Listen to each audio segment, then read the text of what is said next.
publicité est passée. Le 16 septembre, c'est la semaine prochaine. Alors, je vous inviterai tous à pouvoir en placer quelque part. Étant donné que vous recevez, il faut aussi penser à donner. Est-ce qu'on a des commentaires, des questions par rapport à la semaine passée en attendant? Moi, c'est pas la semaine passée. Quand je suis arrivé, il y avait un chat noir dans la porte, au pied de la porte. Ça fait une signification. Il y a 2 chats noirs qui habitent dans la maison. Il y en a un en haut, il y en a un en bas. On les a adoptés, les 2. Marcel, elle l'a adopté en bas. Ah, ok, parce qu'on dirait qu'il voulait rentrer. Ah, ben oui. Il s'appelle Marcel, Marcel. Il avait l'air pas mal cool. C'était pacheux. Ah, il est pas mal fin. Je pense qu'il y a quelque chose dans ces oreilles qui la change, par exemple, au bout de la bouche. Ah, oui, alors, on va demander à sa maman de s'en occuper. Par rapport au cours de la semaine dernière, la fameuse histoire biblique, genre Adam et Ève, c'est où, dans quel spot on pourrait le placer? Mais comme je vous disais, Adam et Ève correspondent à la race lémurienne. Et c'est le symbolisme finalement de la chute de cette race qui vivait au niveau de l'Éden. Parce qu'Adam et Ève, on dit que l'humanité vient d'un homme et d'une femme seulement, puis que c'est tridimensionnel, c'est un symbole. Ça ne peut pas être une réalité. Là.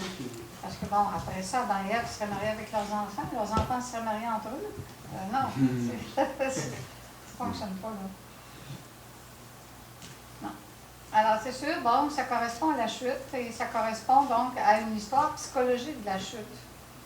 Parce qu'on dit que le fruit de l'arbre défendu qu'ils ont mangé, les ont, comme disait le Satan, les ont rendus semblables à Dieu, c'est-à-dire connaissant le bien et le mal.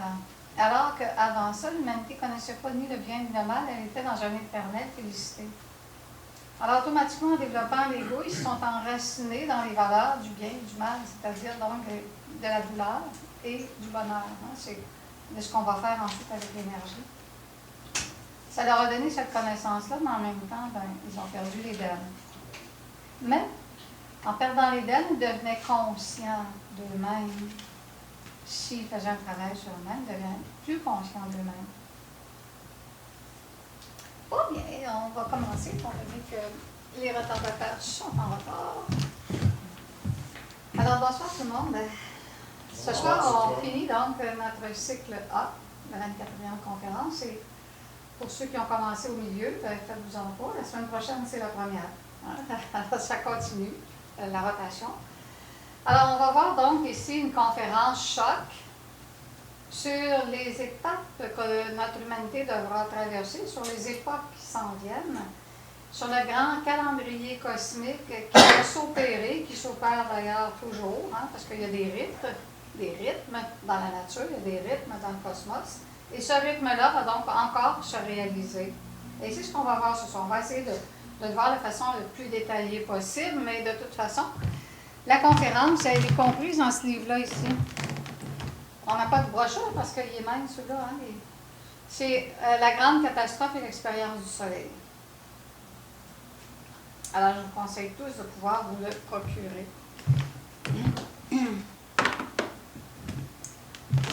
Alors, on sait qu'on parle beaucoup dans la gnose actuelle de l'ère du Verseau. De l'ère du Verseau, on dit que l'enseignement de la gnose est l'enseignement nouveau de l'ère du Verseau, l'ère de la révélation. Qu'avant ça, tous les enseignements sacrés étaient cachés, symboliques, paraboliques. Hein? Ne serait-ce qu'au Moyen Âge, on voit donc que toutes les traditions ésotériques sont tellement symboliques, paraboliques, qu'on ne sait même pas comment donc comprendre l'alchimie. Alors que l'alchimie est vraiment un enseignement très, très évident de l'enseignement ésotérique pour ceux qui ont les clés. Mais pour ceux qui n'ont pas les clés, c'est un vrai casse-tête. Hein?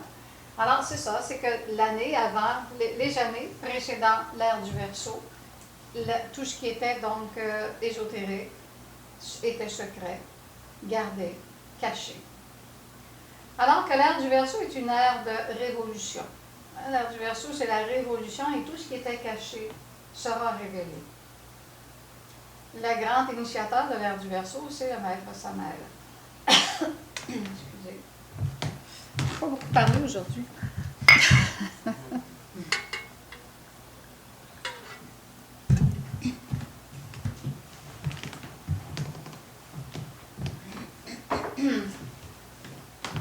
Alors, c'est pourquoi, donc, il va nous révéler, entre autres, tout ce qui était caché dans les ères qui ont précédé. On va voir ça aujourd'hui. Mais de façon ouverte, accessible à tout le monde, donnant les clés dans l'humanité actuelle, la race aryenne, qu'on a vu la semaine passée, qui est achève. Alors, dans l'ère du Verseau, c'est l'ère où est-ce qu'on va faire le grand saut, où est-ce qu'une période s'achève pour céder le pas à une nouvelle période, à une nouvelle race qui va suivre plus tard. Alors, c'est l'époque des grandes transitions. L'humanité doit se préparer à cette transition. On a vu, à l'époque Atlante, Vaivaswata qui a préparé les Atlantes au grand changement, au grand bouleversement qui devait s'opérer à la fin de cette race Atlante. Et on sait que cette race, c'est donc naturellement est morte, hein, est précipitée dans les eaux, hein, parce que bon, les continents se sont affaissés. Mais Vaivaswata lui-même a préparé une communauté humaine comprenant le système, comprenant finalement la période qu'il vivait. Et donc, plusieurs ont pu se réfugier dans les plateaux de l'Himalaya, dans les hauts plateaux, qui justement donc étaient le berceau de notre humanité actuelle. Alors, l'ère du Verseau dans laquelle on est entré,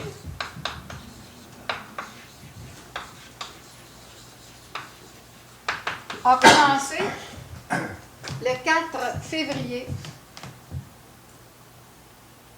1962 à 14h40 précis. C'est vraiment ça. Ceux qui... Non, vous n'êtes pas assez âgés pour ça. Moi, je m'en rappelle. Alors, nous, à ce moment-là, parce qu'il y a eu une éclipse totale du soleil à cette heure-là, et nous, on avait tous des films là, manqués, tu sais, les bouts des films, là, pour voir justement l'éclipse. On était tous dehors en train de regarder ça. C'était l'hiver, mais il faisait un très, très beau soleil. Alors, c'est justement donc quelque chose qui s'est passé partout. Hein? Donc, cet alignement qu'il y a eu dans l'ère du Verseau, ce qui a caractérisé l'ère du Verseau, c'est l'alignement des 7 planètes traditionnelles.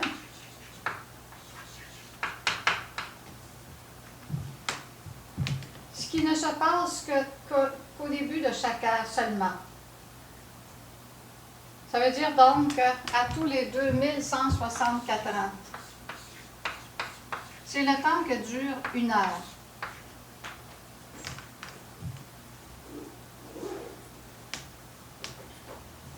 Alors, on fait juste comme en train d'ébaucher l'ère du Verseau parce qu'on a encore toutes les valeurs de l'ère du Poisson qui essaient de persister. Et l'ère du Verseau qui est révolutionnaire, qui aussi donc précipite dans notre humanité actuelle une espèce de chaos, de remous entre les générations, de remous dans les choix sociaux, etc. Ce qui fait que parce que c'est juste quelque chose, c'est comme un calendrier en fait, on arrive dans un mois, d'autres mois, mais c'est un calendrier cosmique. Ce qui fait que quand on arrive dans l'ère du Verseau, dans ce calendrier cosmique, la pensée, la psychologie, les destins humains vont changer. Ils vont s'imprégner de l'influence planétaire qui va gouverner pendant 2164 ans et qui sont en rapport donc ici avec le Verseau. Alors, ce qui veut dire que pendant 2164 ans, nous allons être dans cette nouvelle ère qui a plusieurs aspects qu'on va voir aujourd'hui. Alors, quand on parle d'alignement des planètes, c'était pas nécessairement une ligne, là, mais c'était comme ça. Là. Il y avait les planètes les plus éloignées étaient de 16 degrés, hein, ce qui n'est pas beaucoup. Les 7 planètes traditionnelles, c'est celles qui ont donné leur nom au jour de la semaine. On les a vues quand on a étudié les 7 rayons de la création, de l'organisation, Lune, Mercure, Vénus, Soleil, Mars, Jupiter, Saturne. Alors, ces 7 planètes étaient justement donc alignées dans cette ère du Verseau Et à l'opposé de l'ère du Verseau, hein, il y a donc la constellation du Verseau. À l'opposé de la constellation du Verseau, il y avait la constellation du Lion, naturellement.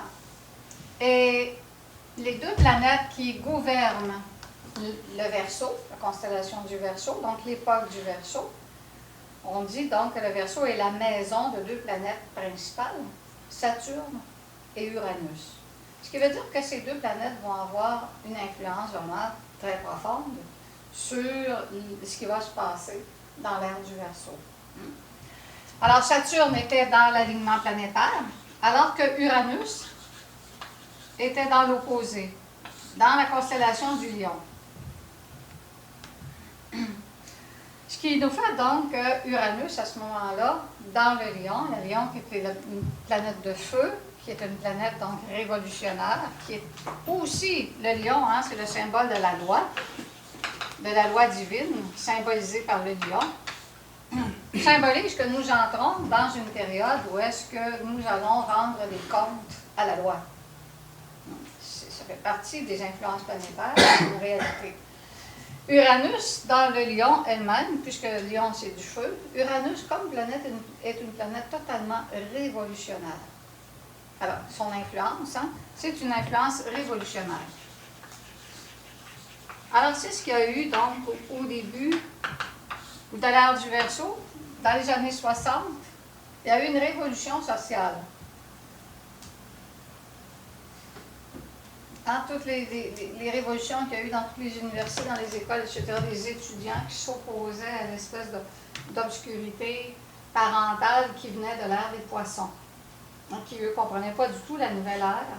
Alors, les pauvres parents, ils devaient être, je pense au mien, là, ils devaient être pas mal dépassés à cette époque-là, hein, parce qu'on a vécu cette période-là de transition de l'ère du Verseau, et d'ailleurs, il y avait des chants qui s'appelaient Aquarius, vous vous rappelez, hein, le chant Aquarius. Age of Aquarius. C'est ça, Aquarius. Alors, justement, donc, où est-ce qu'on pensait que c'était pour être une époque d'or, une époque où tout le monde va s'aimer, tout le monde va être joyeux, ça va être une époque de lumière. C'est un idéal, mais avec l'erreur psychologique et le niveau de conscience de notre race actuelle, il est sûr que cet idéal ne peut pas s'accomplir. Sauf que cet idéal, prévisible, on pourrait dire comme intuitif des gens qui ont fait cette chanson-là, est prévu pour la prochaine race.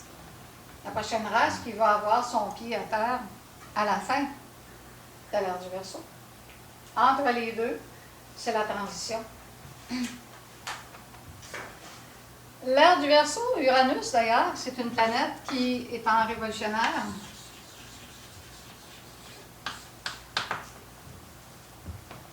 A comme influence primordiale aussi les cycles sexuels des êtres humains, d'ailleurs de tout ce qui est au niveau de la sexualité.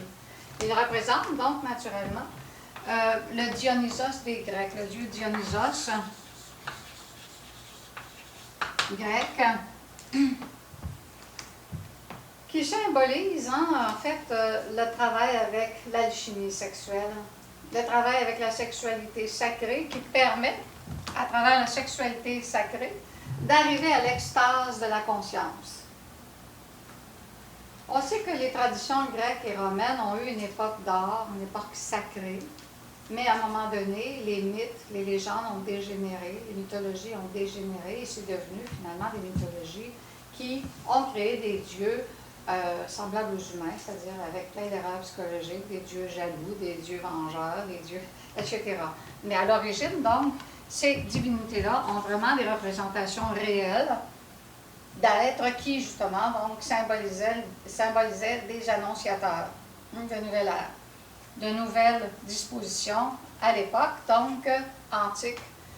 Uranus exprimait cette nature-là chez les Chaldéens, dans les traditions du Moyen-Orient, masdéiste.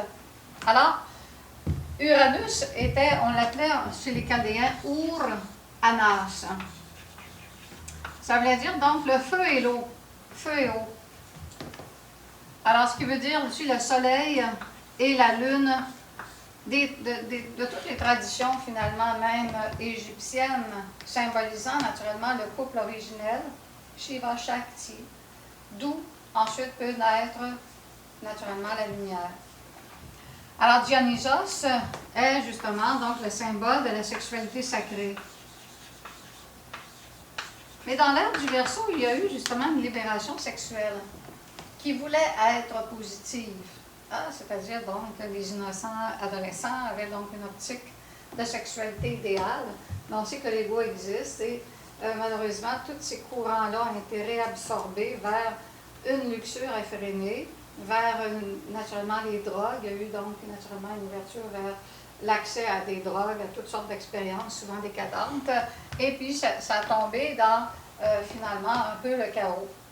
On a vu ça donc dans les mouvements hippies. Originellement, c'est des mouvements où les gens cherchaient l'origine du monde, cherchaient la beauté, ils cherchaient la paix, ils cherchaient l'amour. L'amour que symbolise justement Sol et Luna. Mais recyclé dans l'ego, c'est devenu une sexualité involutive, dont on récolte encore la nature dans l'ère du Verseau, puisque c'est une ère dont la sexualité est importante. Avant l'ère du Verseau, jamais on n'aurait parlé de sexualité. C'était quelque chose de tellement tabou que ça devenait donc un excès. Mais après l'ère du Verseau, la sexualité est devenue quelque chose de général, la libération sexuelle. Cette libération sexuelle à travers l'ego n'a pas été positive, sauf que c'était l'influence. Si on avait été une humanité sans ego, cette influence-là aurait donc multiplié la possibilité d'avoir les clés du travail ésotérique de la sexualité sacrée. Alors, le maître Samael a eu, lui, la mission, dans l'ère du Verseau, de révéler cette clé-là, qui était cachée depuis l'origine des temps. Toujours transmise seulement de bouche à oreille, d'un maître à un disciple, ou à travers un paquet d'allégories, de symboles, etc. Parce que si on regarde le traité et l'enseignement du maître Jésus dans l'Évangile, ce qu'ils enseignent presque partout, c'est la sexualité. Mais toujours voilée. Alors que, bon, les gens pensaient que lui-même était presque un eunuque, là. Et puis même, souvent, les gens vont dire qu'il était homosexuel. Mais c'est justement donc une aberration. Parce qu'on ne parlait pas donc ouvertement du travail, sauf qu'on l'expliquait à travers les symboles. Et quand on connaît les symboles, repris ensuite dans les traditions plus tard de l'alchimie, et donc toujours conservé en ésotérisme, on comprend donc qu'il s'agissait de la sexualité sacrée, héritée aussi par les cultes de Dionysos, à travers donc naturellement le Moyen-Orient et l'Égypte aussi. Alors, ce culte de Dionysos, chez les Latins, les Romains, c'est malheureusement dénaturé et c'est devenu Bacchus. Dionysos, chez les Romains, était Bacchus. À l'origine, Bacchus, donc, il a la coupe sacrée. Donc, c'est la coupe du Graal, symbolisant l'énergie sexuelle dont on doit s'abreuver par la transmutation de l'énergie pour la convertir en lumière. Mais ensuite, Bacchus est devenu le culte de la dégénérescence, de la bacchanale, les bacchanales qui étaient donc des ivrogneries, des festins, là où est-ce qu'il y avait plein de décadence.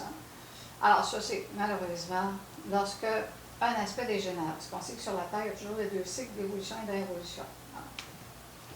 Alors l'ère du Verseau est donc caractérisée par cette période d'Uranus, le révélateur. Tout ce qui est caché sera révélé. Et le grand révélateur donc de ces clés-là, c'est le maître Samael.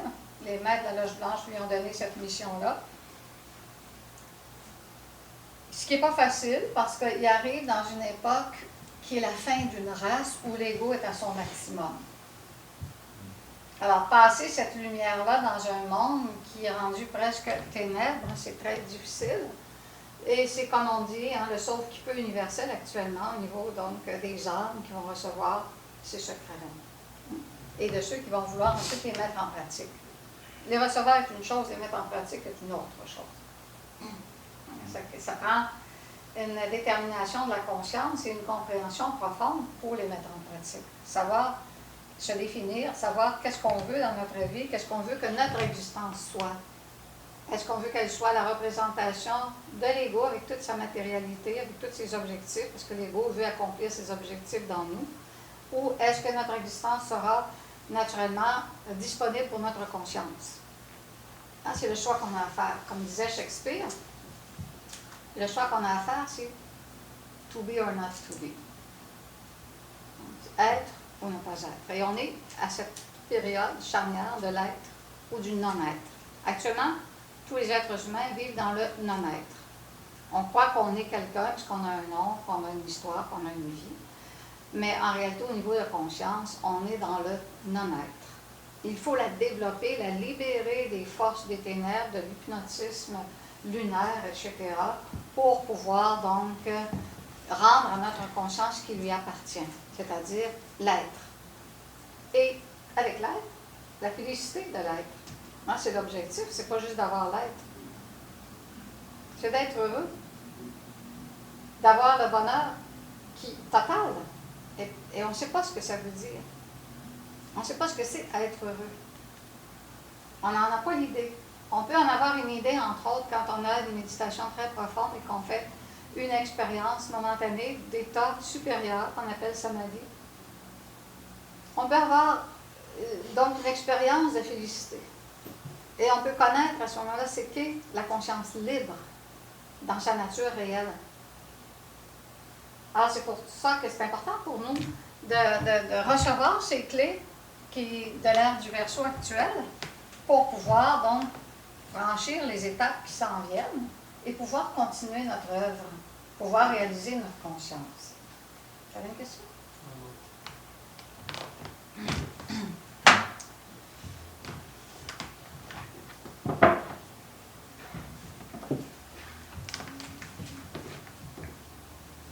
Alors, ça c'est donc notre schéma du début de l'ère du Verseau. Les caractéristiques donc de l'ère du Verseau, on a vu qu'avant les années 60, les femmes n'avaient pas de place dans le milieu du travail, hein, ni ailleurs. Les femmes ont pris vraiment beaucoup plus de place parce que Uranus présente pendant 42 ans un pôle face à la Terre et pendant 42 ans un autre pôle face à la Terre. Ça c'est connu scientifiquement, je n'invente pas les choses. Et pendant qu'il y a un pôle, ça veut dire pendant 42 ans, c'est un cycle masculin. Et ensuite, l'autre pôle, c'est 42 ans, un cycle féminin. Et arrivé en même temps que l'ère du Verseau, justement, le cycle féminin qui a commencé. Donc, la femme, elle avait enfin une place dans le monde. Hein? Elle avait le droit de prendre une place. On sait que dans les années 40, ici au Québec, ben, les femmes n'avaient pas encore de droit de vote. Et l'homme pouvait porter la main sur sa femme d'une façon raisonnable si elle n'était pas obéissante. Alors, imaginez, ça faisait partie du code pénal. Hein, c'était accepté. Alors, la femme n'avait pas beaucoup de droits. Et ça, c'est ici au Québec quand même. Et on le revoit un petit peu partout dans le monde aussi. Mais dans l'ère du Verseau, justement, le début de l'ère du Verseau, Uranus présentait donc son pôle féminin. Et là, la femme, donc, a eu beaucoup plus de place dans la place du travail, mais malheureusement, à cause de l'ego, je sais que ce n'est pas fait de façon idéale. Parce que, pourquoi est-ce que ces cycles-là existent? C'est que le masculin et le féminin dans l'univers représentent deux forces. Le masculin va représenter la force intellectuelle, scientifique, etc. Et le féminin, la force qui est celle de l'art, de l'amour, de l'épanouissement, donc en rapport tout avec ce qui est le côté artistique, l'harmonie, la beauté, l'architecture, hein, tout ce qui est... Alors, ce qui fait donc, lorsque la femme a pris sa place, elle a rivalisé avec l'homme. Elle a voulu être comme un homme pour pouvoir être acceptée, au lieu de prendre sa force féminine. Ah, mais ça, c'est la bataille entre les sexes qui existe toujours à cause de l'ego. Parce que s'il n'y avait pas l'ego, il y aurait une complétude, hein? Les sexes se compléteraient, s'harmoniseraient. Mais à cause de l'ego, il y a toujours une rivalité entre l'homme et la femme. C'est dominant, dominé, puis c'est la difficulté des rapports humains. Et parce que la femme ne sait plus vraiment ce qu'elle incarne dans sa polarité, ni l'homme ce qu'il incarne dans sa polarité. Alors, c'est toutes des choses que nous devons redécouvrir à l'intérieur de nous en tant qu'hommes et femmes, pour justement donc revaloriser chacun l'énergie dans laquelle nous sommes incarnés dans cette existence-ci. Sachez que nous ne sommes pas toujours à travers nos existences des hommes ou des femmes. Hein? On est l'un et l'autre. Alors, on a déjà été des hommes pour les femmes, et les hommes ont déjà été des femmes. Alors, ce qui fait donc qu'on a pu, à travers ces existences-là, développer les affinités qui sont en rapport avec le féminin, les affinités qui sont en rapport avec le masculin, pour être des êtres complets. Mais on sait que lorsqu'on incarne une polarité, on doit quand même se compléter avec l'autre polarité, et c'est ce qu'on appelle finalement le mariage. La conjonction des deux moitiés, de Sol et de Luna, par la force de l'amour. Et le but, c'est toujours l'épanouissement de l'être. L'épanouissement d'amour et l'épanouissement de l'être. Mais bon, notre société a quand même perdu cet objectif-là. On s'est éloigné de cet objectif-là dans nos rapports hommes-femmes. Et bon, ça c'est quand même une inquiétude de l'ordre du Verseau. Mais malheureusement, il y a aussi beaucoup de décadence dans l'ère du Verseau, et c'est la décadence d'ordre sexuel. La sexualité est devenue involutive. On la voit partout dans le cinéma, dans toutes sortes de représentations. Elle est devenue pornographique. Elle est devenue où est-ce qu'on ne respecte plus l'énergie sexuelle, la sexualité, qui appartient en fait, cette énergie-là, à l'âme. Et non pas juste au corps physique comme une bête. Alors c'est justement, donc, cette énergie-là appartient à l'âme, mais on ne le sait plus, et les influences néfastes, ténébreuses, on pourrait dire, donc, de la luxure, amènent donc une débandade sexuelle de plus en plus grande. Dans les écoles, même maintenant, les formateurs en sexualité, souvent, vont être très désordonnés. Ils vont dire aux petits adolescents qu'il y a des cours de sexualité. Bon, ben, ton énergie sexuelle, elle t'appartient, tu as le droit d'en faire ce que tu veux avec. C'est comme prendre une tasse de café. On dit ça à l'école. Mais après ça, les petits jeunes, là, ils ont 14-15 ans, ils ont des expériences sexuelles, puis après ça, il y a des déboires qui vont rester ensuite marqués pour toute leur vie. Après ça, lorsqu'ils seront adultes, ils ne sauront plus choisir. Ils vont être perdus. Parce qu'ils vont avoir été dénaturés dans cet ordre-là de façon trop prématurée. Alors, c'est la contrainte de notre société actuelle. La difficulté de notre rapport actuel avec l'énergie sexuelle. Mais avec justement donc l'enseignement ouvert maintenant de la sexualité sacrée, nous avons accès à la vérité par rapport à cette énergie-là. Et nous pouvons choisir maintenant ce qu'on va faire avec cette énergie-là pour l'épanouissement de notre propre conscience. Alors ça, c'est le début donc de l'ère du Verseau, mais avant, les heures se suivent comme les jours se suivent, comme les mois se suivent, on pourrait dire. Et il y a donc 12 heures qui vont se suivre l'une après l'autre. Mais au lieu de se suivre, comme bon, après le Verseau, en général, on a les poissons, alors c'est le contraire. Les heures se précèdent. C'est la précession des heures. On savait déjà ça au 16e siècle. John Kepler, contemporain de Galilée, en a parlé lui-même. Il parlait justement de la précession des heures, sachant. Alors, comment ils pouvaient savoir ça, eux? Parce que c'était quand même des initiés. Malgré que le clergé était donc pourchassait la connaissance, il devait se cacher pour connaître ces choses-là. Alors, la précession des heures a fait qu'avant l'ère du Verseau, on était dans l'ère des poissons.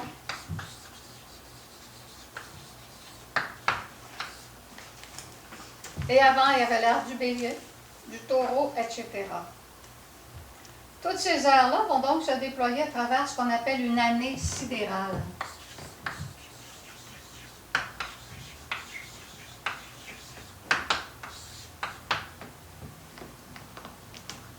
« 25 968 ans que dure une année sidérale. »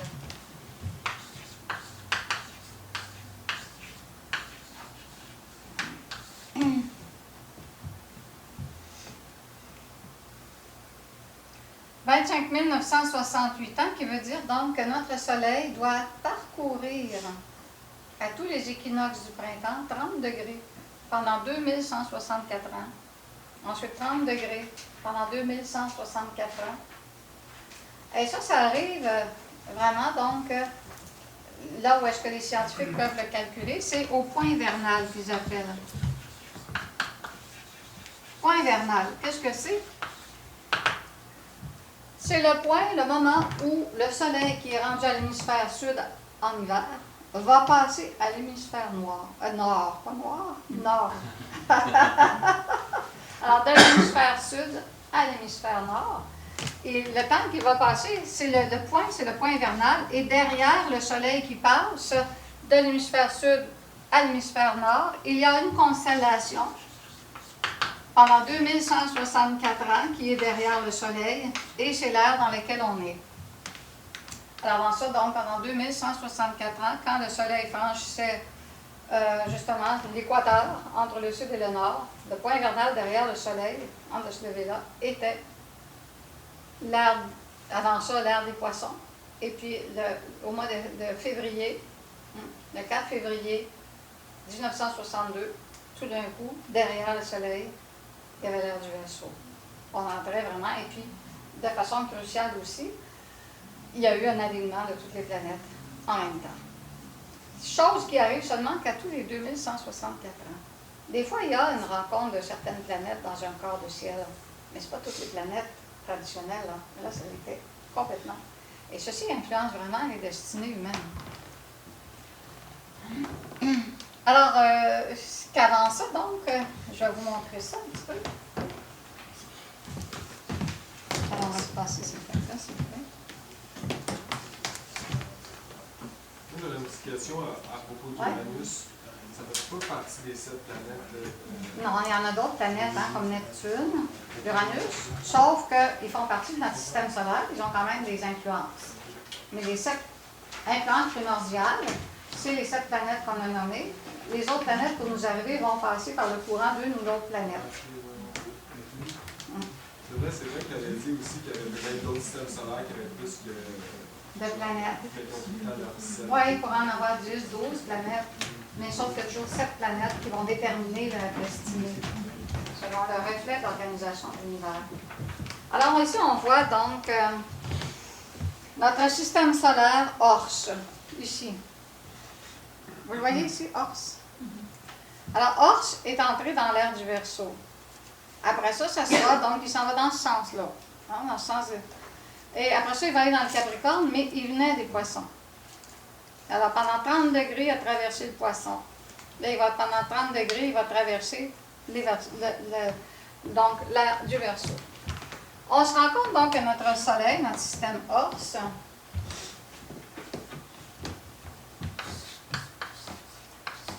fait partie ici d'un ciel. On voit donc tout ici le ciel.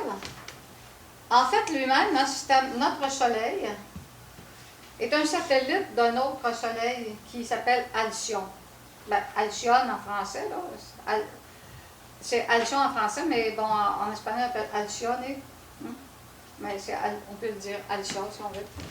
Alors, Alcyon ou Alcyone, c'est justement le Soleil central des 7 planètes, des 7 soleils qui tournent autour. Il y a 7 soleils qui tournent autour d'Alcyon, mais on en parle dans l'époque grecque et dans les époques antiques, parce que ces planètes-là, on les appelle les Pléiades. Les 7 sœurs qu'on appelle les Pléiades sont les 7 soleils qui tournent autour d'Alcyon. Ce qui fait donc qu'on voit le système d'Ors, le système de Tylos, et puis ensuite on a ici Taget, Électre, Astérope, Sélène, Mérope. Hein, ce sont les noms qu'on donne au système solaire qui justement donc tourne autour d'Alcyon. Alors nous allons donc expliquer cette... oui? Ça, Alcyon, ça se trouve pas avec le milieu de la galaxie, ça n'a pas rapport. Système d'Ors, ici. Ce qui veut dire donc qu'Alcyon, il est là. Non, c'est pas le Soleil qui tourne. Lui-même tourne autour du Soleil central. C'est des soleils qui tournent autour des soleils.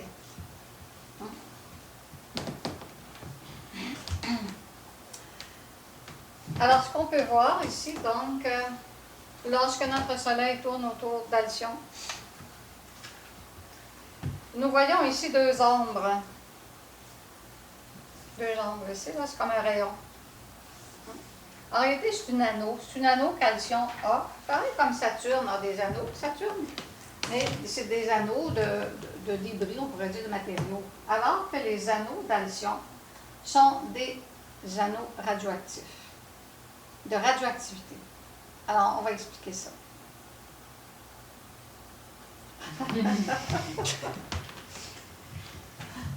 On n'entend pas souvent parler d'addition. Hein.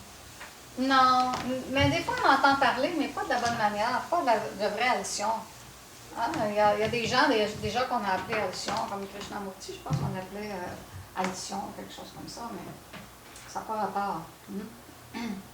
C'est que on le connaît dans les traditions antiques, les Pléiades, etc., mais bon, ça ne fait pas partie, parce qu'on pense que, on sait que dans la science actuelle, on pense que les Pléiades, c'est les autres soleils qui tournent autour de la Chambre, mais on ne pense pas. Les gens ne pensent pas que notre soleil fait partie de cette constitution-là.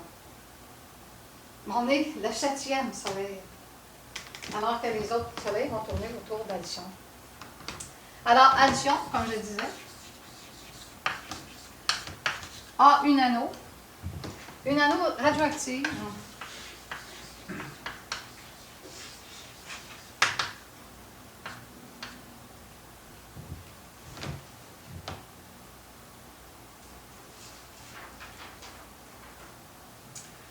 Mais ce n'est pas une radioactivité qu'on connaît. La radioactivité qu'on connaît, celle qu'on a explorée au niveau scientifique, c'est une radioactivité qui vient de la fission du noyau de l'atome. Mais la radioactivité ici, c'est la fission de l'électron. Donc, c'est une énergie qu'on ne connaît pas, malgré que la science actuelle travaille là-dessus. Si jamais il réussissait à le faire, ce serait catastrophique. Parce que cette radioactivité, au niveau donc justement de l'électron fissionné,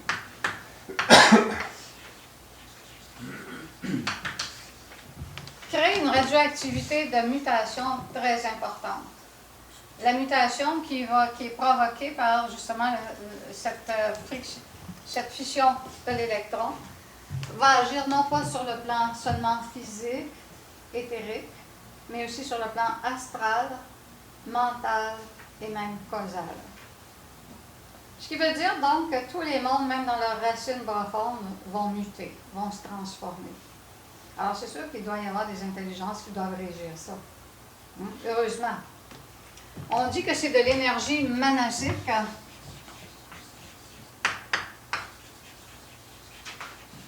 Qui vient d'un terme hindou, du mot manas.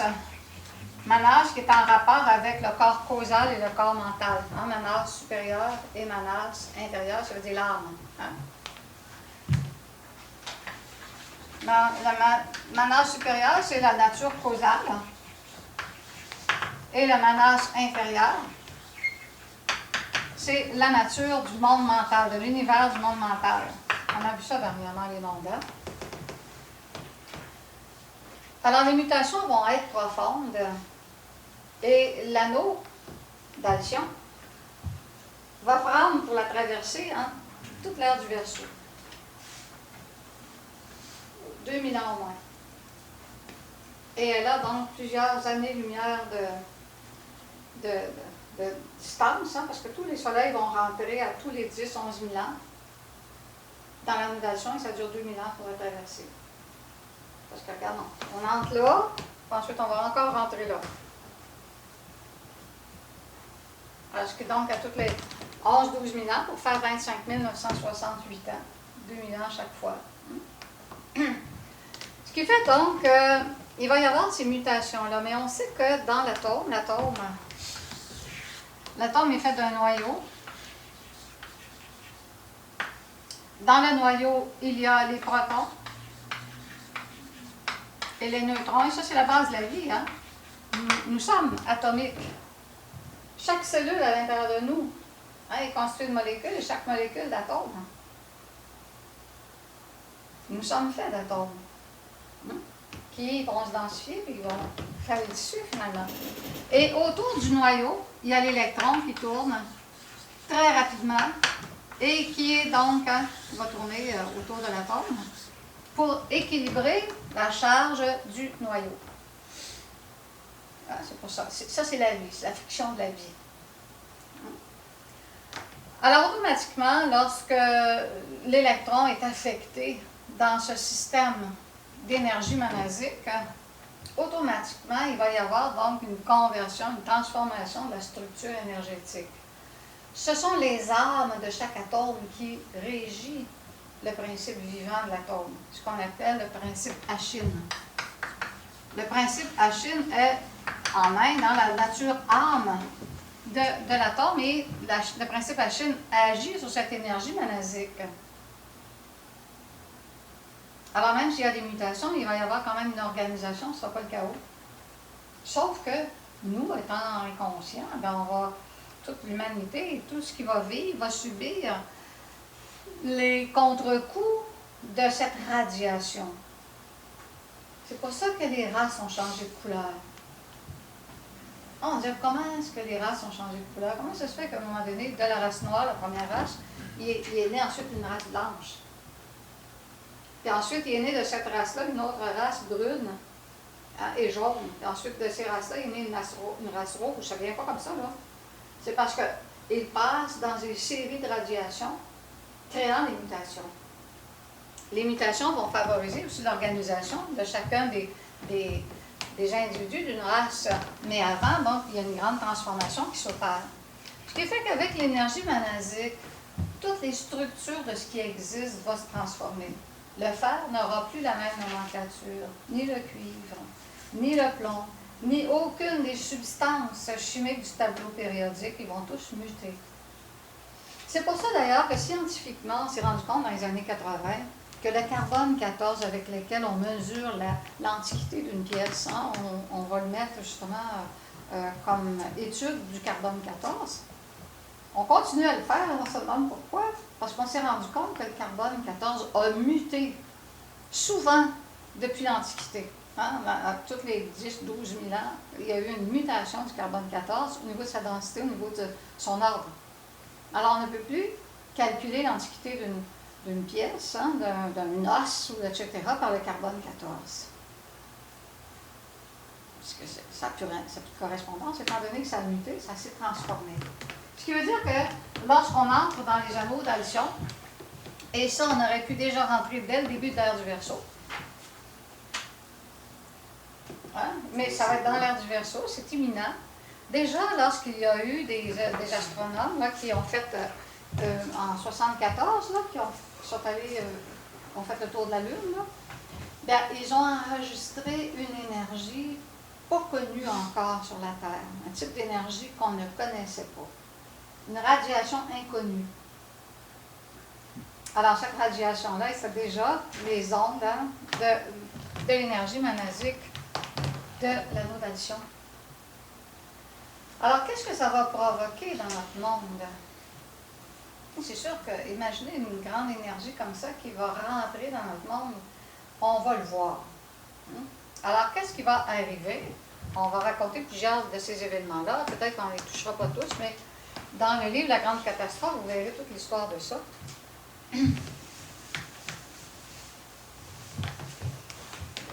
Alors on dit d'ailleurs, il y a un scientifique qui dit que si le Soleil entre en premier, parce que si le Soleil est juste avant, il y a les anneaux d'Alcyon, le Soleil, la Terre est ce côté-là. Hein? Si c'est le Soleil qui entre en premier, pour nous, le Soleil va disparaître pendant 110 heures. Parce qu'il va être comme absorbé, avalé par les radiations. Jusqu'à ce que la Terre, finalement, rentre. Et après ça, ben là, il va y avoir un éclaboussement de lumière parce que les particules fines, monasiques, sont lumineuses.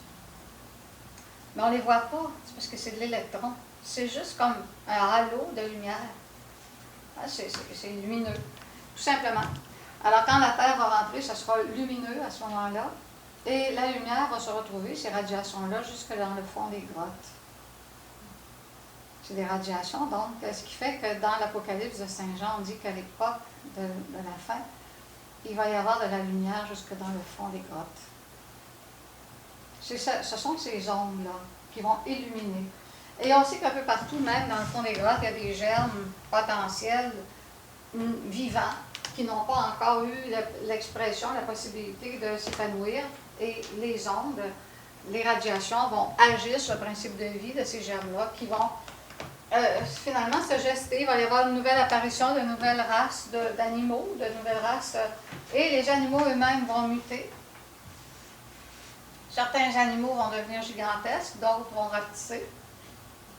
Alors, c'est ce qui arrive des fois, donc, entre toutes les périodes. Hein, il y a des animaux qui vont périr, puis d'autres animaux qui, justement, eux, profitant de la radiation. Mais un sapin qui va muter, il va toujours être un sapin, il ne mutera pas en érable. Alors, ce qu'il peut faire dans sa mutation, c'est soit devenir plus grand, devenir plus petit, devenir plus large, mais il va toujours avoir le fondement de sa structure qui est d'être un sapin. Alors, c'est la même chose pour les mutations. Hein, un chat ne deviendra pas un chien.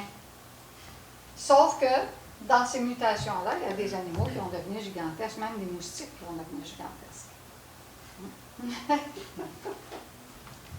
Il va y avoir toutes sortes de transformations, et ça se fait dans la période du dominant. Hein, lorsqu'on peut voir qu'on arrive dans cette époque charnière-là, dans l'ère du Verseau, puisqu'on y est dedans, et que ça va avoir aussi une influence sur différentes choses. Alors, sur, naturellement, les humains, leur structure, mais aussi sur le psychisme humain. Étant donné que l'ego existe, l'ego va être exacerbé par cette énergie-là. Alors, ça va être la folie furieuse pour l'humanité. Hein. Sauf ceux qui travaillent sur eux. Bien, naturellement, l'ego va être plus visible. On va pouvoir voir franchement l'ego et pouvoir donc le dissoudre si on a la bonne intention de le faire. Mais comme dit le médecin, il dit, on est mieux de se préparer psychologiquement pour ces zones-là. C'est-à-dire détruire à l'intérieur de nous un aspect fondamental qu'on appelle les émotions négatives. Parce que les émotions négatives détériorent la vie, détériorent les structures sociales, détériorent tout. Hein, c'est l'antithèse de l'amour.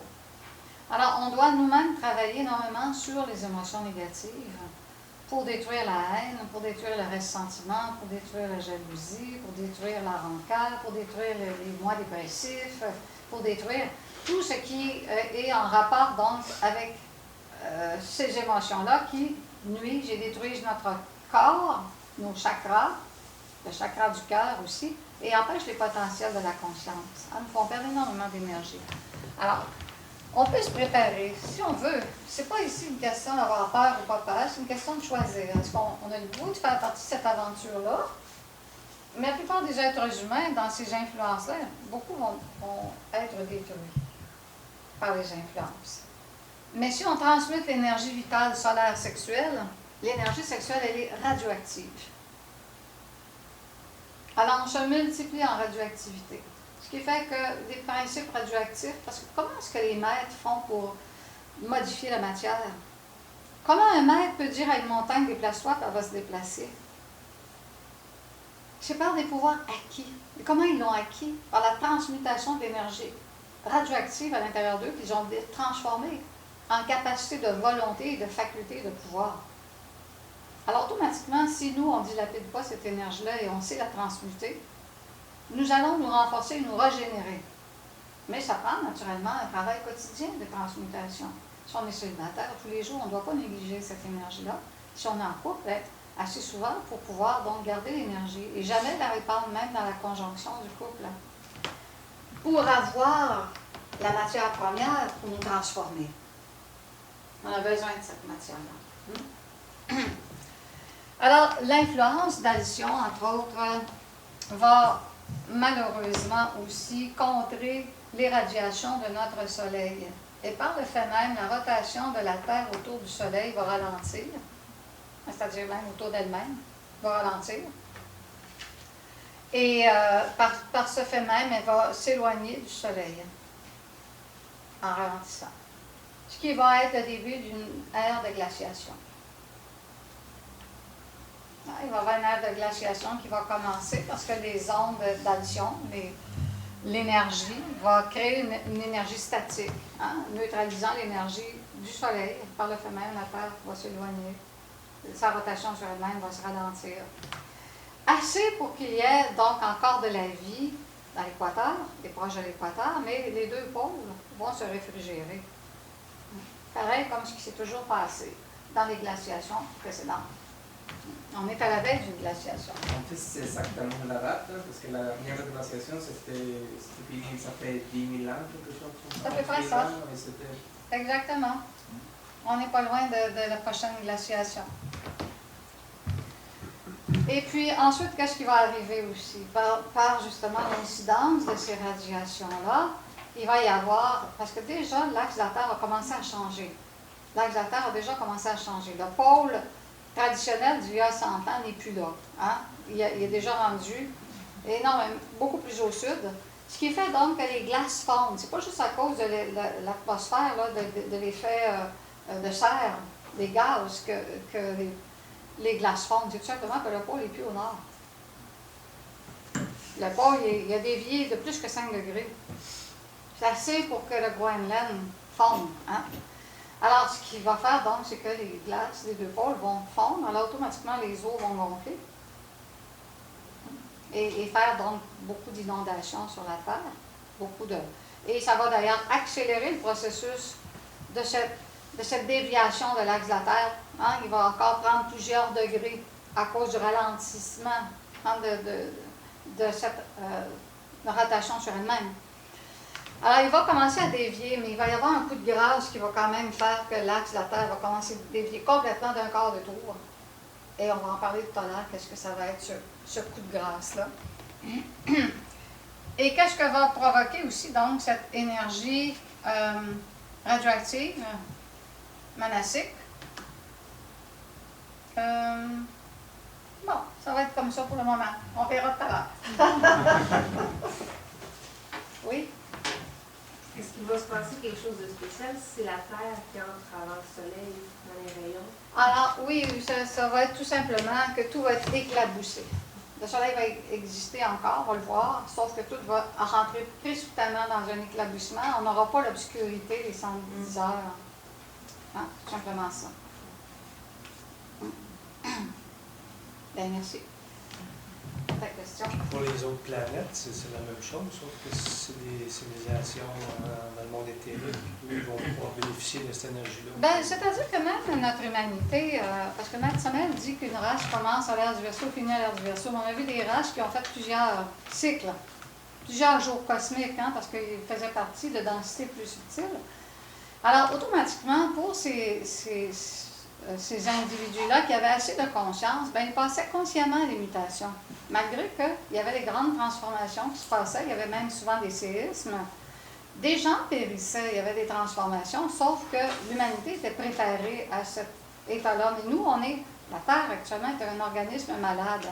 Alors imaginez un malade qui reçoit toutes sortes de chambardements dans sa vie, bien, il en meurt. Bien, notre humanité, la planète est comme ça, dans cette situation-là. Alors, elle va donc vivre énormément de remous à cause de ça, mais ce qui va précipiter ça, c'est justement ce que je vais parler tout à l'heure quand on va revenir après la pause.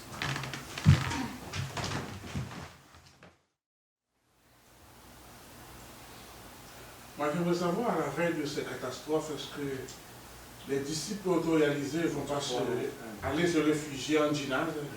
Ils vont aller sur une île du Pacifique, comme on vous disait la semaine passée. Et ce n'est pas eux qui vont y aller tout seuls. On dit dans la Bible de l'Apocalypse de Saint Jean, de deux, un seul sera pris. Il va être amené justement pour être protégé. Mais celui qui va être pris, il dit, bon, il va y avoir deux ouvriers dans un champ, un va partir, l'autre va rester, etc. C'est-à-dire que les maîtres de la Loge Blanche, tous les maîtres qui font partie, donc, qui sont nombreux, et ils font partie de toutes les cultures, tous les maîtres autorisés de toutes les cultures, eux-mêmes vont aller chercher les âmes dont la réalité vibratoire est plus élevée. Ceux qui vont avoir éliminé l'ego, en partie, ceux qui vont travailler sur eux, qui vont travailler sur les émotions négatives, vont être reconnus à partir des mondes internes.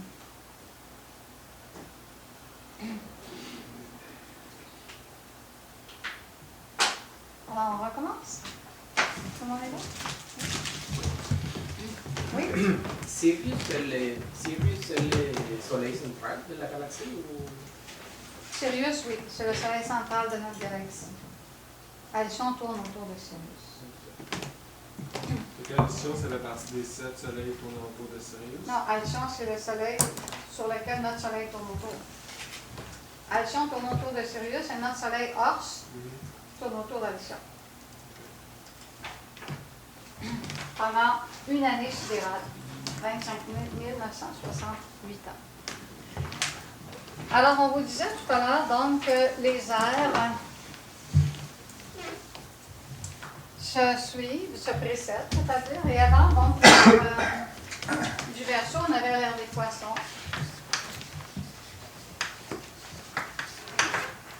Et l'ère des Poissons, donc, a duré 2164 ans. Et l'avatar de l'ère des Poissons, celui qui a eu la mission d'annoncer la pensée nouvelle, la philosophie nouvelle de cette ère-là, c'est le poisson, qu'on appelait en Grèce Ichthus. Ichthus, qui est le symbole du Maître Jésus. On l'illustrait, on sait, même on voit si vous allez à Venise, à un moment donné, partout d'ailleurs, dans ces régions-là, on voit justement donc ce symbole-là. Ce symbole-là est justement donc le symbole de l'avatar de l'ère des poissons. Et c'est pour ça que justement cet avatar-là est entouré de toutes sortes de mythes, de symboles en rapport avec le poisson. La multiplication des poissons. Ses adeptes, ses apôtres étaient des pêcheurs. Alors, des pêcheurs, en fait, c'est pas juste des êtres qui travaillaient avec l'eau, parce qu'en fait, c'était des initiés. Mais on disait des pêcheurs parce qu'ils travaillaient avec les eaux. Et dans les eaux, il y a donc la vie. Et la vie, c'est le principe qu'on doit transmuter. Et les eaux, ce sont les eaux sexuelles. Le poisson, c'est l'archétype, finalement, de la vitalité sexuelle. Et donc, tout le long de son discours, le Maître Jésus parle de paix, parce que le poisson est une conscience pacifique. Il va parler donc de pardon, d'amour, d'altruisme. Alors, c'est sûr donc que ça fait partie de l'influence de l'ère des poissons. Et l'ère des poissons, c'est un ère aussi d'hermétisme. Alors, tout était enseigné sous forme de paraboles et de symboles. Tout le long de l'ère du poisson, tous les ésotéristes des époques étaient livrés à travers des symboles, parce que ça faisait partie de l'influence de l'ère des poissons. Alors, quand le Maître Jésus, toutes les paraboles qu'il raconte, ce pas des choses, des faits concrets, là, c'est juste des histoires pour nous illustrer des aspects du chemin initiatique. C'est pour ça qu'il dit souvent, celui qui a des oreilles pour entendre, qu'il entende. Ce qui veut dire, donc, il y avait des mystères pour les initiés.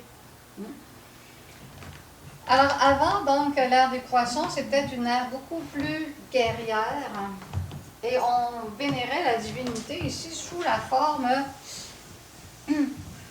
sous la forme du bélier, parce que c'était l'ère du bélier. Alors, dans les traditions de l'Égypte, l'ère du bélier était l'illustration du dieu Amon, Amon-Ra, le bélier. Et dans la tradition chrétienne, pas chrétienne, puisque l'avant biblique, c'était Abraham, qu'on symbolisait comme étant le bélier. Et en Inde, il y avait entre autres le dieu du feu, parce que le bélier c'est un signe de feu, Agni, qu'on illustrait avec un bélier. Alors, tout le temps de la période du bélier, le principe divin était symbolisé par un bélier, qui représentait le feu solaire christique. Alors, ce n'est pas un animal, une idole, c'est tout simplement le fait que c'était le symbole de la force christique symbolisée sous la forme du bélier. Mais on sait aussi que dans l'évolution de chacune de ces traditions-là, on a illustré des béliers en forme de veau d'or, qui était ici donc l'antithèse de ça. Alors, avant le bélier, on avait le taureau. Alors ici, on parle de plus de 6000 ans.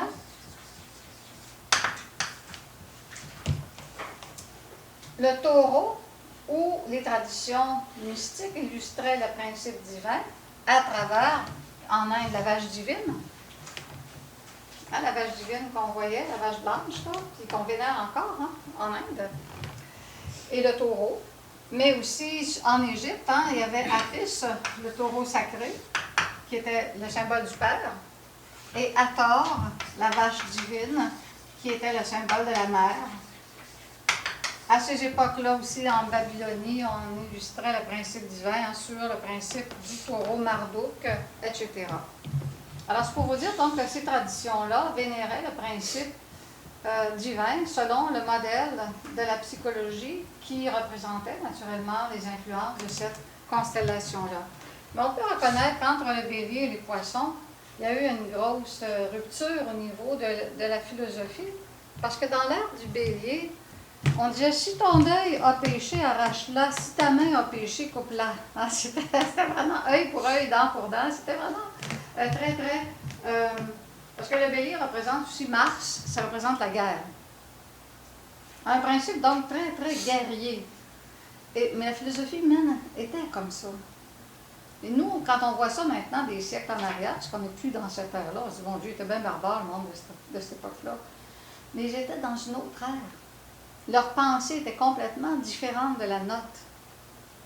Il faudrait qu'on soit encore dans cette ère-là pour comprendre la pensée de cette ère-là qui était radicale, qui était une pensée vindicative. Hein? Alors, naturellement, il peut y avoir des symboles à travers ça, mais les symboles étaient forts. Hein, étaient forts. Alors, quand le Christ Jésus est arrivé avec, bon, pardonnez à ceux qui vous ont fait du mal, plutôt qu'œil pour œil, dent pour dent, de l'ère du bélier, là, ça coupait énormément très fort de la tradition du bélier. Alors, il n'a pas été accepté par les gens de la pensée du bélier. On l'a crucifié parce qu'il était trop révolutionnaire. Il était à l'antithèse de la pensée de l'époque qui tranquillement s'en allait vers la pensée nouvelle qui était celle des poissons. L'ère des poissons, c'est aussi l'ère où l'apprentissage se fait de manière intellectuelle. Hein, c'est l'ère de l'intellect.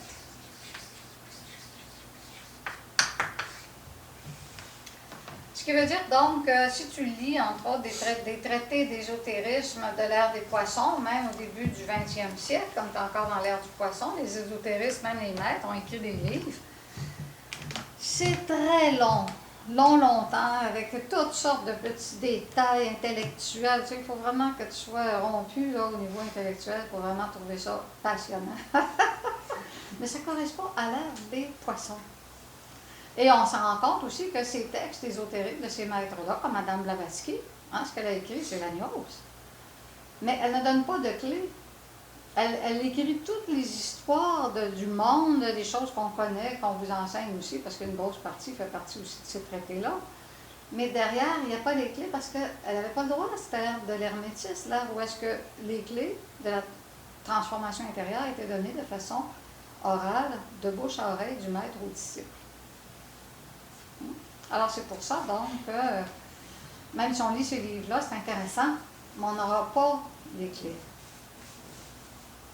Parce qu'ils n'étaient pas dévoilés ouvertement. Alors que maintenant, dans l'ère du Verseau, l'apprentissage ne fait plus partie de l'intellect, malgré que naturellement, il faut bien se parler avec des mots, puis ça doit passer par l'intellect. Mais l'apprentissage, notre relation avec la connaissance, etc., c'est une relation intuitive. C'est l'ère de l'intuition. Alors, on est encore en charnière entre les deux, parce qu'il y a encore beaucoup d'intellectualisme. L'intuition n'est pas encore quelque chose qui est majoritairement développé à cause qu'on a l'ego. L'intuition émane du cœur. C'est une vertu du cœur, c'est un pouvoir de la conscience. Alors, on a quand même la possibilité d'avoir de l'intuition, étant donné que c'est l'influence actuelle de l'ère du Verseau. Sauf qu'il va nous falloir davantage la développer par les exercices ésotériques. Parce que la connaissance de la gnose, elle ne peut pas se comprendre avec l'intellect. L'intellect, c'est juste le récepteur, mais ensuite, il faut que ça passe dans l'intuition. L'intuition, c'est le senti profond. Le senti profond, c'est un su profond de la connaissance. On le sait. On le sait parce que ça fait partie de notre conscience, c'est ça l'intuition. Mais bon, si on a une coupure entre l'intellect et l'intuition, ça ne passe pas jusque dans le cœur, ce qu'on apprend. Alors, ça reste juste comme une problématique intellectuelle insoluble. Alors, c'est là qu'il nous faut vraiment cheminer, amener tout dans notre cœur, dans notre conscience. Et c'est ça l'ère du Verseau. C'est la période dans laquelle on est. Alors, continuons notre histoire catastrophique. C'est sûr que, bon, c'est des événements qui s'en viennent. Comme dit le Maître Jésus, parce que si vous lisez le livre, entre autres, hein, de la grande catastrophe, vous allez voir tous des extraits des évangiles, etc., dans lesquels Pierre, le Maître Jésus, l'Apocalypse et d'autres textes évangéliques, où est-ce que tout ce qui s'annonce, qu'on écrit là, est annoncé. Hein, et puis d'autres textes aussi islamistes, des textes qui nous viennent donc de différentes traditions, sont écrits aussi. Alors, où est-ce qu'on voit justement donc l'illustration de ces événements-là qui sont annoncés. Alors, c'est comme dit le Maître Samael, dans l'ère du Verseau, cette époque charnière, et on entre dans les annotations. Mais ce qui va précipiter les événements, c'est notre conjonction, c'est notre rapprochement d'une planète gigantesque qu'on appelle Hercolubus. Hercolubus, dans l'Apocalypse de Saint Jean, on l'appelle Absinthe.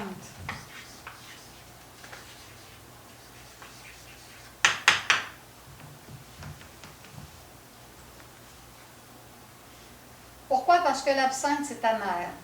On dit qu'elle va rendre la plus grande amertume. Elle va apporter l'amertume dans l'humanité, c'est sûr, avec tout ce qu'elle va précipiter, là. Mais c'est aussi scientifiquement celle de la planète qu'on appelle Barnard 1 actuelle. Et déjà, les astrologues la voient dans leurs lunettes, là, depuis dans les années 60 déjà, hein, quand le maître a écrit ça, c'était déjà perçu. C'était encore gigantesque. Bernard 1, si vous voyez votre graphisme ici, on la revoit ici symbolisée, là, fait partie du système de Tylos, qui est à côté de notre système actuellement, parce qu'il n'est pas toujours à côté, parce que le rythme ne voyage pas toujours en même temps.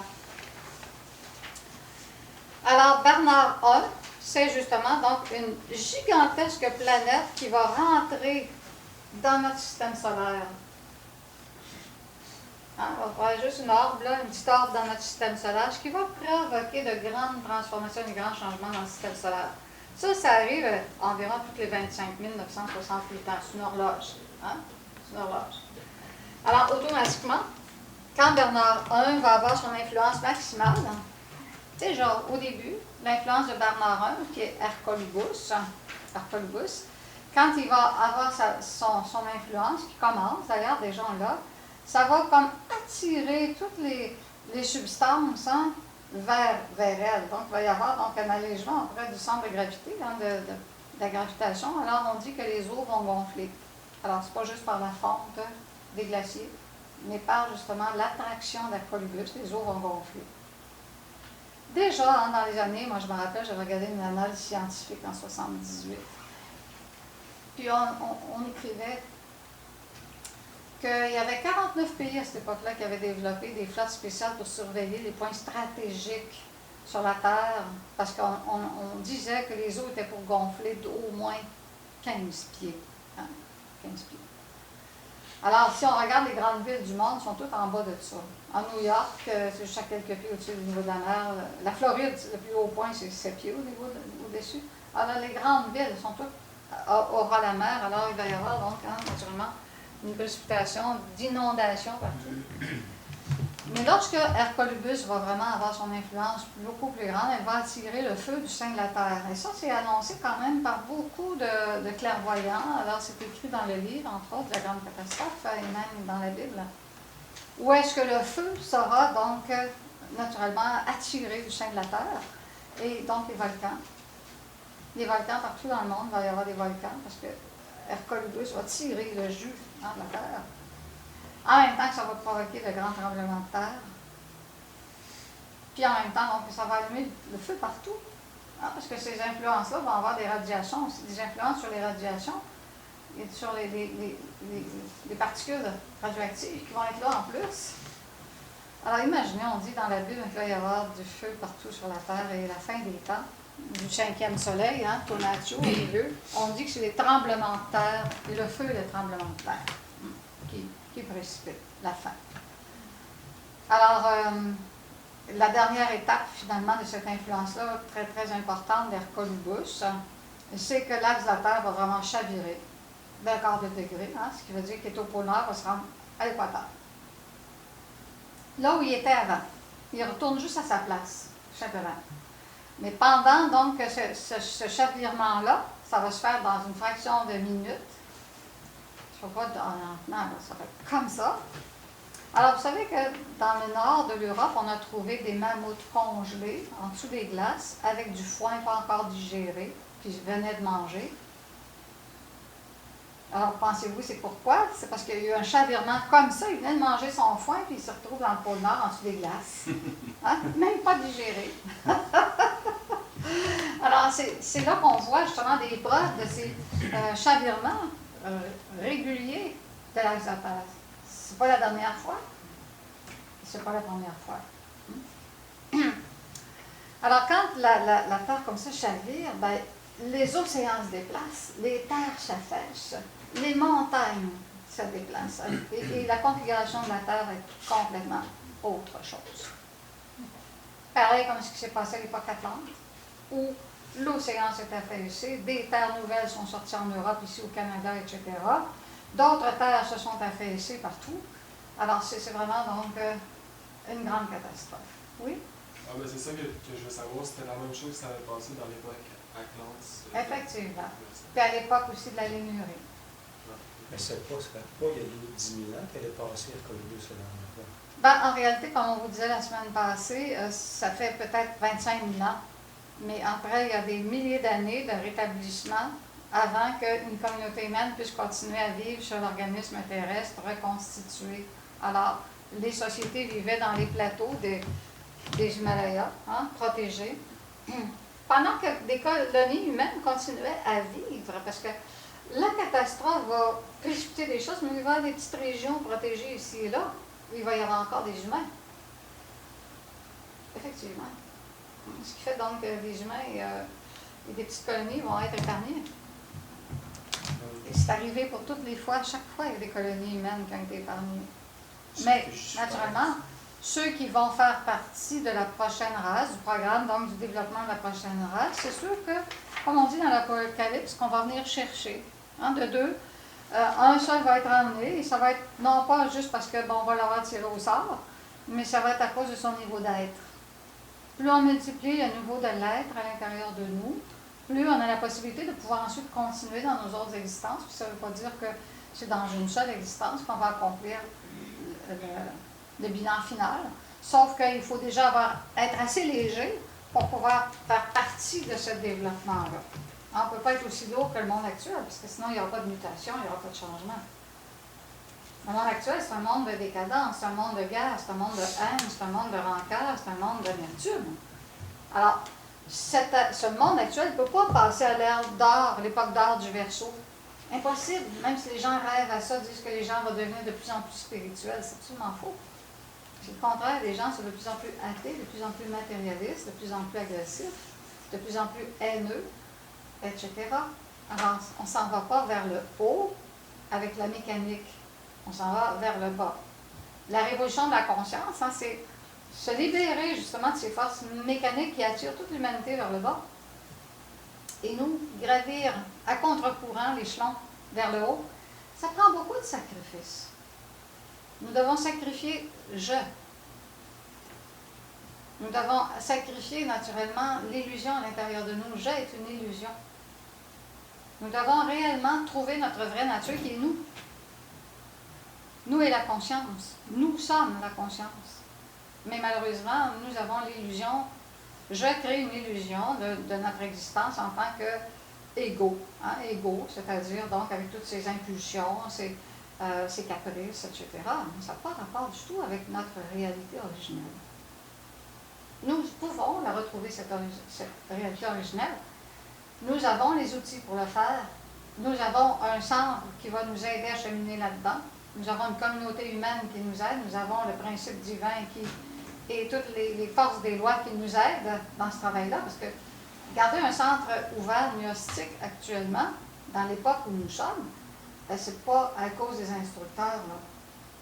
C'est vraiment parce qu'il y a des forces qui nous soutiennent pour maintenir cette organisation-là. on est aidé par les forces divines. Parce que dans le monde des ténèbres, il n'y a personne qui veut avoir la gnose. À part les quelques essences qui sont appelées de l'intérieur. Comment est-ce qu'on va répondre à ça?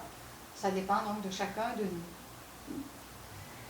Il y a ici le Melchisédek, le maître du monde, qui a livré au Tibet un message à Ossendowski. Ossendowski, c'est un personnage qui a quitté la révolution russe parce qu'il ne voulait pas être pris là-dedans. Puis il a traversé le Tibet avec énormément de difficultés. Il a écrit un livre, Un bête, homme et Dieu. Et à l'intérieur de ce livre-là, à la fin, il marque justement le message de Melchisédek, le maître du monde. Et on lui a chargé, les maîtres du Tibet, l'ont chargé de communiquer cet enseignement-là. Mais lui, il a pris beaucoup d'années avant de le communiquer, puisque c'était trop bouleversant, hein, c'était trop important, puis il n'y avait pas l'occasion de le faire. Alors, à la page 20 de ce livre-là, on a justement une transcription d'une partie de cet enseignement-là. C'était en Mongolie, au Tibet. C'était en Mongolie. Pardon? C'était en Mongolie. Au Tibet. Au Tibet. Mais la rencontre du roi du monde, c'est Au Tibet. en Mongolie. La prophétie du Tibet, pas Mongolie. Ouais. Mais il a passé. Melchisédek, génie de la terre, le roi du monde, fit au Tibet la prophétie suivante. Oui, il a fallu qu'il s'en aille partout en Russie. Il a passé par la Mongolie pour aller ensuite rentrer au Tibet. Puis il y a eu plein d'aventures difficiles. Là. Je parle de Sandowski, pas Melchisédek. C'était en quelle année, ça? Puis à la révolution russe, c'est au début du siècle passé, au 20e siècle. Alors on dit de plus en plus les hommes, ou pour mieux dire les mammifères rationnels, oublieront leur âme pour s'occuper uniquement de leur corps. La plus grande corruption régnera sur la terre. Les hommes deviendront semblables à des bêtes féroces, assoiffés du sang de leurs frères. Le croissant de lune, il parle ici de l'islam, s'étendra et ses adeptes sombreront dans la guerre perpétuelle. Les plus grands malheurs s'abattront sur eux et ils s'entretueront jusqu'à la fin. Les couronnes des rois grands et petits tomberont. 1, 2, 3, 4, 5, 6, 7, 8, etc. Alors éclatera une guerre terrible entre tous les peuples. La troisième guerre mondiale dont on va parler. Les océans rougiront de leur sang, la terre et le fond des mers se couvriront de cadavres, des royaumes disparaîtront, des peuples entiers périront. Il y aura la faim, la maladie, des crimes inconnus des lois, que jamais encore le monde n'avait vu ni imaginé. Alors surgiront les ennemis de Dieu et de l'Esprit divin, qui gisent au fond même de l'homme. Ceux qui lèvent la main sur un autre périront aussi. Les oubliés, les persécutés se dresseront alors et retiendront l'attention du monde entier, ce qui veut dire que presque tout le monde va avoir de la persécution partout. Il y aura d'épais brouillards et des tempêtes terribles. Toute la terre tremblera. Des millions d'hommes troqueront les chaînes de l'esclavage et les humiliations pour la faim, la peste et la mort. Les routes s'empliront de foules errant au hasard d'un endroit à un autre. Et on voit que ça commence déjà. Et quand on regarde s'il va y avoir des inondations, comme on dit, juste New York, il y a comme combien de millions de personnes qui ne pourront plus rester à New York? Où est-ce qu'ils vont aller? 7, oui, à Montréal. Tu sais, où est-ce qu'ils vont aller? Montréal. Hein, ils vont s'en aller pour essayer de conquérir des régions, prendre des places, des fermes, des villages, tu sais, il va y avoir donc énormément de déplacements humains. Déjà, ça a commencé là. On voit l'exode actuellement des Syriens qui se déplacent là, pour essayer de trouver d'autres terres plus avantageuses pour vivre. Alors, c'est déjà commencé. Les plus grandes, les plus belles cités seront rasées par le feu, 1, 2, 3, etc. De 10 000 hommes, un seul survivra, il sera nu, dénué de tout entendement, sans force pour se construire un refuge ou chercher sa nourriture. Et ces survivants hurleront tels des loups féroces, dévorera des cadavres, mordront leur propre chair et défieront Dieu au combat. Toute la terre deviendra déserte et Dieu lui-même s'en détournera. Sur la terre vide régnera la nuit et la mort. Alors j'enverrai un peuple inconnu jusqu'à présent, qui appelle l'armée du salut mondial, qui d'une main forte arrachera les mauvaises herbes de la folie et du vice, et conduira les quelques-uns qui seront restés fidèles à l'esprit de l'homme dans la bataille contre le mal. Ils fonderont une nouvelle vie sur la terre purifiée par la mort des nations. Cette prophétie du roi du monde est entérinée par les gnostiques qui l'interprètent comme la fin de l'âge noir du Kali Yuga. Il y aura ensuite, selon eux, une nouvelle civilisation, une nouvelle culture. Alors ça, c'est ce qui est... alors, on peut lire ça dans le livre, hein, Bête, homme et Dieu, de Sandowski, vers la fin, où est-ce qu'on voit justement Melchisedec qui, justement, parle de cet aspect de notre humanité. On ne donne pas cette conférence-là pour qu'on se mette à avoir peur, mais pour comprendre qu'on est dans une époque charnière, puis qu'actuellement, on a une chance pour réaliser notre conscience. Et la chance qu'on a, c'est d'avoir les outils, mais là qu'on a les outils, il ne faut pas négliger. Il ne faut pas être négligent, il faut se mettre à l'œuvre. Il faut se mettre à l'œuvre dans la méditation. La mort psychologique est l'élément principal. Éliminer l'ego, détruire la colère, détruire l'orgueil, la vanité, l'autoconsidération, détruire finalement tout ce qui est ennemi du principe divin à l'intérieur de nous, qui est notre propre âme, qui est notre propre Christ intime. Alors, il y a tellement donc de prophéties écrites dans ce livre-là qu'on se rend compte finalement que tous les peuples en ont parlé, que tous les clairvoyants, même au Moyen-Âge, parlaient de cette époque qui s'en vient. Et l'une des époques, dans cette ère du Verseau aussi, depuis les années 87, on aurait pu entrer dans une conséquence fatale déjà, qui est la Troisième Guerre mondiale. Cette Troisième Guerre mondiale est déjà enregistrée dans le monde causal. Elle est déjà exprimée parce qu'on sait que le monde causal est le monde du futur. Et ce monde causal s'exprime sous forme de symphonie, sous forme donc musicale. Et ces formes musicales donc, interprètent toutes les manifestations. Alors, le maître le décrit, entre autres, cette expérience qu'il a eue dans le monde causal, illustrant, dans le même livre ici, La Grande Catastrophe, illustrant justement donc la manifestation de cette Troisième Guerre mondiale où, comme dit Melchisedec, hein, les océans rougiront, il y aura des guerres, etc. Les grandes villes vont disparaître. C'est vraiment donc l'époque de la mort de la race. On arrive là, mais comme on dit, le Christ Jésus le dit aussi, nul ne sait quand, même les anges ne le savent pas, même le Fils ne le sait pas, sauf le Père. Mais on sait que c'est dans l'ère du Verseau. À cause que Saturne régit l'ère du Verseau avec Uranus. Et Saturne est la planète de la mort, du chaos, du retour au chaos. Est-ce qu'on a des questions? Oui? OK. Dès que ça arrive, ça commence le chaos, qu'est-ce qu'on fait, nous? On s'assoit puis on médite? Il faut vivre. Oui, il faut vivre, mais si on s'endort puis on se fait trancher la tête, c'est quoi les... Ben, ce qui arrive, c'est que ce qu'on doit comprendre aussi, que quand on fait le travail, on est aidé dans les mondes internes. On est averti pour beaucoup de choses. Puis on est protégé aussi. Puis si on a à périr, on périra. Puis si on a à vivre, on vivra. Mais l'important aujourd'hui, c'est de faire notre propre travail de transformation. Si de toute façon, on a un niveau d'être assez élevé, si jamais on meurt, parce que, bon, comme même Vaivashvata qui s'est sauvé avec la communauté d'êtres qui était pour faire partie de la prochaine race. Quand les Atlantes les ont poursuivis, ils en ont quand même capturé plusieurs, ils les ont tués. C'est des initiés. Mais ils vont se réincarner parce qu'ils ont un niveau d'aide pour le faire. Ils vont se réincarner avec la communauté qui s'en allait là pour continuer leur œuvre.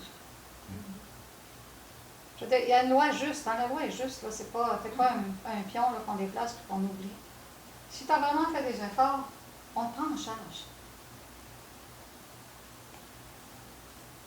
Mais il faut faire des efforts. C'est basé sur l'effort de la transformation intérieure. Devenir, hein, comme on dit dans un des livres du maître, qui est les paroles de maître de sagesse. Hein? Non, pas celui-là. Bon, je ne me rappelle pas lequel. Hein? C'est en rapport donc avec l'initiation, mystère majeur. Dans le livre du mystère majeur, le maître parle justement donc de l'initiation du maître Jésus. Tout son développement, son initiation, comment il a été donc lui-même, sa progression au niveau initiatique. Et il dit, ce qui est intéressant d'ailleurs, il dit que le maître Jésus n'a jamais cherché des pouvoirs, n'a jamais cherché à éveiller les facultés. Il a seulement travaillé à être un être bon. Être un être bon veut dire ne plus avoir l'ego, parce que l'ego est malicieux par nature. Alors, la bonté réelle et profonde, c'est sans la malice, c'est sans l'hypocrisie, c'est sans les préjugés, c'est sans les jugements, c'est sans la haine, c'est sans le rejet, c'est sans la paresse, c'est sans... la bonté, c'est une gratuité du cœur entier. Alors, cette bonté ne s'éveille que par l'éveil de la conscience. Alors, pour la pratique de ce soir, nous allons faire une pratique pour éveiller l'intuition, étant donné que c'est la vertu de l'ère du Verseau et que si nous voulons comprendre vraiment les enseignements ésotériques de Samael, du maître Samael, comme les enseignements ésotériques de notre être, à travers la méditation. Dans les méditations, on va avoir toutes sortes d'expériences symboliques, parce que dans les mondes internes, on parle à travers des symboles. Alors, il faut avoir de l'intuition. Alors, nous allons devoir développer cette vertu à l'intérieur de nous qui est l'intuition. Alors, on va faire la détente comme d'habitude, la détente du corps physique, la détente du mental, et nous allons travailler avec le chakra de notre cœur que nous allons activer avec, habituellement, donc, le mantra du chakra du cœur, c'est quel son? O. O. Alors là, on va le doubler. Dans une première respiration, on va faire On. Dans la seconde respiration, on va faire Ro, qui transmute l'énergie. On la cristallise. 2 respirations. On, Ro. On reste ici? Non, on va l'autre côté. Là, il y a 9 heures, on a le temps. C'est pas si loin que ça. Alors, c'est sûr qu'on n'a peut-être pas tout dit par rapport à cet événement-là, mais vous verrez dans le livre, c'est complet.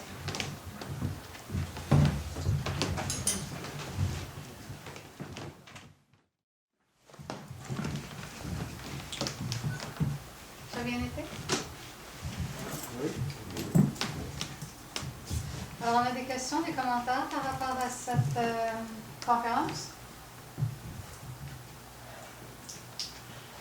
C'est intense. Oui, hein? Mais je conseille tous de lire La Grande Catastrophe et l'Expérience du Soleil, qui sont un ensemble de documents du Maître Samael. Ce n'est pas juste une seule conférence, hein? Il y a beaucoup de conférences à l'intérieur de ça.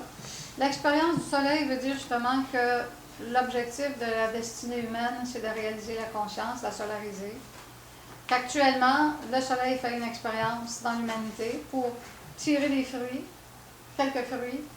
Et le Maître Samael a la mission, justement, de diffuser les moyens par lesquels cette récolte va être possible. Alors, quand on parle du soleil, on ne parle pas du soleil physique, on parle naturellement de la nature christique.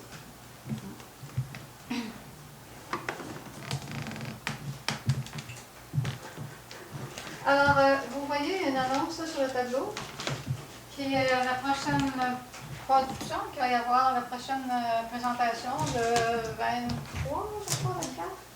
Le 24 septembre, il va y avoir donc la projection de La Flûte enchantée de Mozart, qui naturellement raconte toute l'initiation, vraiment, donc le combat contre l'ego, le passage à travers les éléments, la flûte enchantée qui est la sexualité sacrée, et finalement l'initiation, la conclusion de l'initiation, la bataille des forces de l'ombre et de la lumière. C'est très intense, à travers de l'opéra de Mozart, qui est un des plus beaux opéras écrits.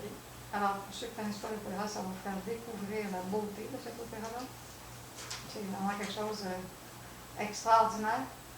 D'ailleurs, quand le maître Samael, j'en ai déjà parlé, mais quand le maître Samael lui-même a eu des expériences dans le monde causal, il a rencontré justement donc des hiérarchies célestes, quand nous prions les hiérarchies de nous aider, elles se mettent à chanter en chants sacrés. Tout ce qui va arriver par leur verbe, par leur énergie, tout ce qui va arriver à travers les dimensions pour que ça se cristallise jusque dans le monde physique. Et ces chants-là ressemblent, comme dit le maître Samael, aux airs qu'on va retrouver dans la flûte enchantée de Mozart. Ils sont vraiment très transcendants, c'est très beau. Je vous y invite. C'est une initiation aux piliers de l'art, parce que la semaine prochaine, on voit les 4 piliers de la connaissance, art, science, mystique, philosophie et la muse. Merci. Bonne semaine. Non, merci beaucoup. Merci. Alors, ceux qui veulent assister, ben, écrivez vos noms pour qu'on sache à peu près combien de personnes vont se présenter. Alors, vous avez d'ici 2 semaines. C'est à 7 heures, hein? C'est à 7 heures, mais non pas 7h30. Au même.